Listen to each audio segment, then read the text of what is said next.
it comes to lenses, photographers love our telephotos. These gleaming cylinders of magnesium are filled with glass elements that can reach out across vast distances and snare elusive subjects which are very, very far away.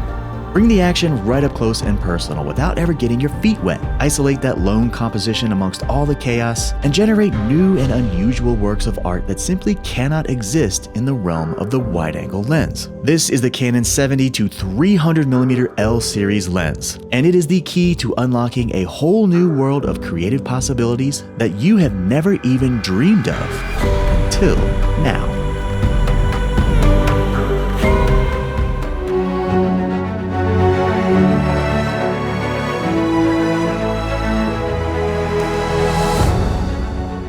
This is the Canon 70-300mm L series lens. Now, when it comes to waterfalls, I always have this lens with me. As a matter of fact, this is the type of optic that will open up a whole new world of creative possibilities for your photography. So, let's get into it.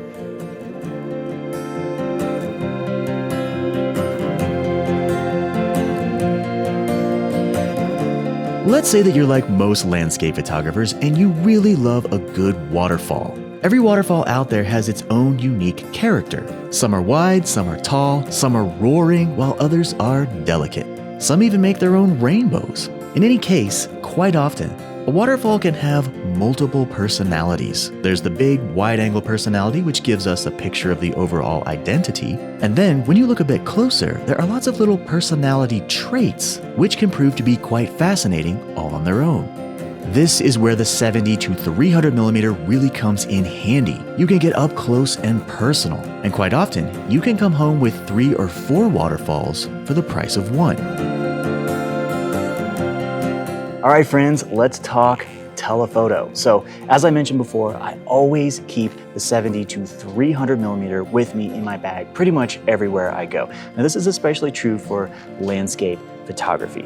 Now, why would you use a telephoto lens for landscape photography? That's kind of the question of the day. And the answer is, it actually opens up a huge amount of creative possibilities that you just can't get with the wide-angle lens. I mean, a lot of photographers cling to this wide-angle lens with a death grip because they just want to be able to see the entire picture. Now, I get that. It totally makes sense. Typically, whenever I go out on a landscape shoot, I will get the wide-angle shot first. And so after the wide-angle shot is in the bag, it's time to hook up the telephoto lens and start looking for things that other people might ordinarily miss. All right, so I love this lens because it enables me to zoom in and isolate little sections of the landscape, waterfall, what have you, that you just can't get to with this gigantic big picture style lens.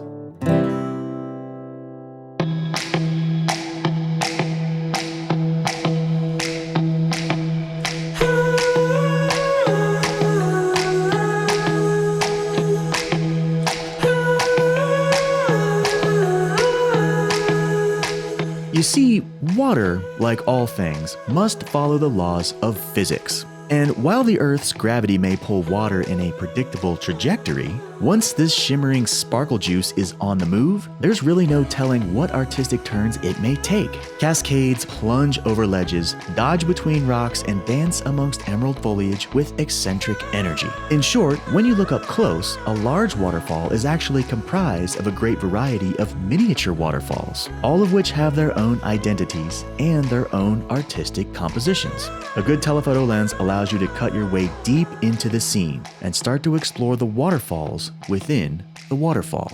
So, the next time you visit your favorite waterfall, start off with the wide-angle lens. Get the whole thing top to bottom in the traditional format, and then put that wide-angle lens away and start thinking in terms of telephoto. Can you isolate a smaller cascade that lives deep down in the center of the composition? Can you take an artistic little slice out of the overall falls and make something that no one else has ever thought of? I'm willing to bet that once you start peering through that long lens, a whole new world of opportunity is going to present itself. I love shooting waterfalls with these longer focal lengths. There are no rules, and you're not under any pressure. It's just you, the camera, and whatever interesting artwork you can come up with. So when you find yourself packing for your next landscape expedition, be sure to throw that telephoto lens into the bag. It can bring a lot of value to your workflow and expand your ability to capture new and unusual bits of water and gravity, one tiny personality trait at a time. All right, friends, as always, thank you so much for joining us. Now, if you have any interesting stories about your favorite telephoto lens, please leave them in the comments below. I would love to hear from you. Furthermore, be sure to check out our website, premiumlightacademy.com. We have a lot of tutorials that will help to elevate your photography to the next level. And last but not least, be sure to like and subscribe to this channel. We have a lot of cool new stuff coming up, and I don't want you to miss out. So we'll see you in the next lesson. All the things I love, where they come and go, but what I need, it never knows. It's the chase of time.